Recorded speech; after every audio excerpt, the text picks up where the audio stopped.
Thank you, sir. I have just a few words to add to these amendments, to this debate concerning these amendments. I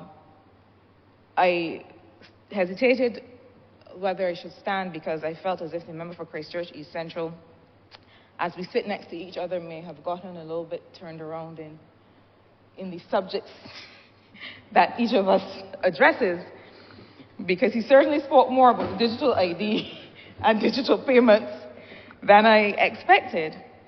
And so I'll take the cue, and I will perhaps say a few words on a different side.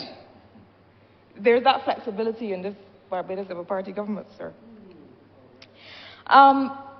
So I believe that most Barbadians, if not all Barbadians, and we saw it with the discussion that took place about the issue of fees in the banking system, and the extent to which Barbadians largely feel that there must be greater regulation brought to bear. And these matters must be administered in less of an ad hoc way by the private commercial banking sector. And certainly, we must applaud the steps taken by the Central Bank of Barbados to be able to bring some predictability to this question of fees. These amendments seek to allow the central bank to exercise discretion to require a financial institution that they supervise to disclose the basis for imposing a fee or a charge. It also addresses the period of notice within which a bank or other financial institution informs the central bank of the imposition of a fee or a charge,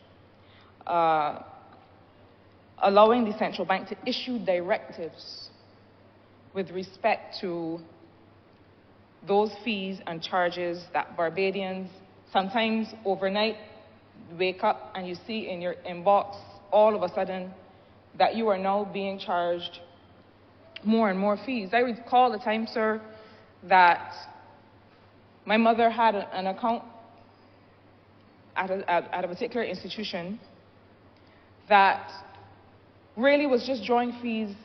That institution was really just drawing fees from the few dollars that remained there. And so essentially, it turned out that I am paying you for the privilege of holding and reinvesting my money. And the Barbadians who are most affected by these unreported, unregulated changes in fee structure are those who can least afford to pay for these changes. Barbadians who, you know, sir, one of the reasons that this government focuses so much on providing more choice for Barbadians to invest is that when you have few resources, your investment decisions matter even more, because the few dollars that you have to work for you. If you are able to eke out a little bit to save or to invest, the return has to be worthwhile. And so to put money on a bank and to just watch it dwindle away in fees and charges really does not serve the population. And these amendments help to bring some regularity and some predictability. A banking institution, a financial institution cannot just decide overnight, and certainly cannot do so without reference to the Central Bank of Barbados, which regulates it. The honourable member who led talked about the fact that all of these issues hang together. They hang together within the context of modernization of the way that we do business in the financial sector, but overall modernization of the economy.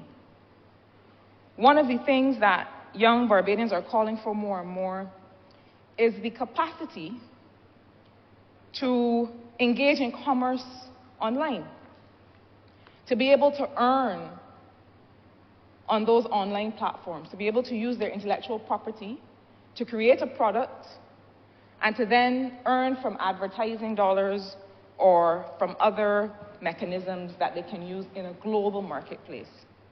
This government has to meet the challenge to remove whatever barriers exist to allow young people to do that. And so the landscape of the economy, the global economy, is changing. It looks different.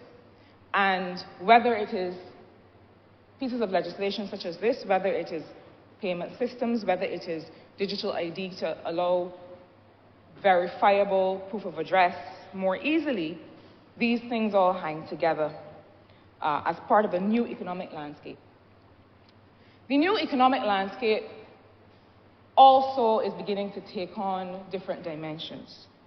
Sir, I saw some reaction to the report of the Governor of the Central Bank, the economic review of Barbados' economy for 2023. And some of the commentary, some of the observations that I saw really gave me pause, because it suggests to me that this new dynamic economic environment with which we have to wrestle is not understood by some of the experts who present themselves as experts in this space. I give an example. All over the world, the retail sector is changing. Brick-and-mortar stores are realizing that they're not seeing the traffic. They're not seeing the sales. Because where are people shopping? People are shopping online. Bajans more and more are shopping online. And even if they're not shopping online, they are aligning their shopping preferences and their consumer choices less to the old-fashioned things that we used to do, like go and buy material, and more to the newer things that young people tend to do, which is off-the-rack shopping. Most of the off-the-rack shopping, if it is not happening in some of the newer stores, where the trends are matching what young people are wearing in other countries, then it's happening online. So the fact that Barbadians may not be going to your store to buy fabric surely cannot be a test of whether an economy is thriving. Surely cannot be used to debunk the claims of the Central Bank of Barbados that there's 4.4% growth in the economy. I challenge that individual to reset his metrics and to realize that perhaps you have a different problem of relevance to the consumers in this country. I would encourage the individual, as he is inviting the central bank governor to do, to apply metrics that are relevant for the ground, what people are doing, how people want to spend their money in this country. I do not disagree with the notion, as a development economist, I say all the time, that mere numbers on growth do not tell the whole story. They tell a part of the story, but they don't tell the whole story. And so what must we look at? We must look at more newer and more dynamic measures of employment, because the traditional measures of employment and unemployment tell us something, but they don't tell us everything. We must look at different kinds of consumer patterns. Where actually is the spending taking place? Because just because it is not taking place by you does not mean that it is not taking place. And we have to be able to capture that activity in more modernized and more updated gross domestic product numbers and other measures. I believe that the work that the member for St. Michael's South and his team are doing to get what we call more high-frequency data on living conditions. How are people living? The honorable member for St. Michael's South and his team will soon embark on a country poverty assessment, a survey of living conditions. a household budget survey. These are the numbers that add to the data presented by the central bank to give us a full picture of the economy. But you cannot take a single metric of how many people pass through your store in a context where you have not changed your business model for 40 years to suggest that the report of the Central Bank of Barbados is not factual or not correct. So yes, add more metrics. But I dare say, sir, that the metrics that this particular commentator is trying to use are not the correct ones. Similarly, I also believe that the other commentator, who perhaps has more familiarity with the metrics on the ground in Antigua, where he may be stationed, than he does with the metrics on the ground in Barbados, may want to also revisit some of his assessment. And I do these things, sir, not to suggest that commentators do not have a place to come and respond. Sir, when I was in another dispensation, I couldn't wait for the central bank report. I know the member for Christchurch Essential felt the same way. Because this was something that you got your teeth into and you looked at and you considered critically. But you have to consider it with the right perspective and information. And so the claim by the expert from the University of the West Indies who made his comments in the press yesterday, that what we are looking for is austerity. What we are looking for is growth that follows austerity. Sir, most of us who do any work in this field understand that growth and austerity cannot coexist. By its definition, any measures that are seeking to dampen consumption, any measures that are reducing government expenditure, cannot lead to growth. Ordinarily do not lead to growth. And that is why the Barbados Economic Recovery and Transformation Plan, sir, has a 1 and a 2. And the 1 was about fiscal rectitude and responsibility. And I'll tell you, sir, that development economists like me don't much like austerity. Development economists like me have not in the past much liked the IMF. But why is Barbados such an interesting case study to all of the world today? Barbados is an interesting case study because even in the context of an IMF program, the government of Barbados reduced expenditure in non-essential areas where it could most afford to reduce expenditure, and increase expenditure, social expenditure that would make a difference in people's lives. I dare say, sir, that the government of Barbados in its BERT 1 program helped to contribute to a brand new IMF. Because I don't think that the team that came to Barbados ever imagined that a country the size of ours would say to them, oh, no. We're increasing pensions. Oh, no. I know you hear about austerity, but we're increasing welfare contributions. I know you hear about austerity. I know you're here to cut social spending, or at least that is what the fund of old used to look at. But we are returning free university education to the people of Barbados. That is what BERT 1 was about. So even though it was about reducing and establishing some fiscal responsibility, it was also about making sure that we made the right socioeconomic choices for people. That was about the austerity that is referenced here. And why did we make BERT 2 about growth and the restructuring of government? Because we knew that the two could not coexist.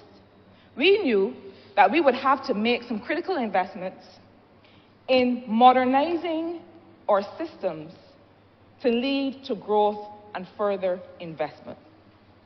So to suggest that the improvements in public finances came from austerity and not increased prosperity is not to approach the matter with a clear understanding of economic issues.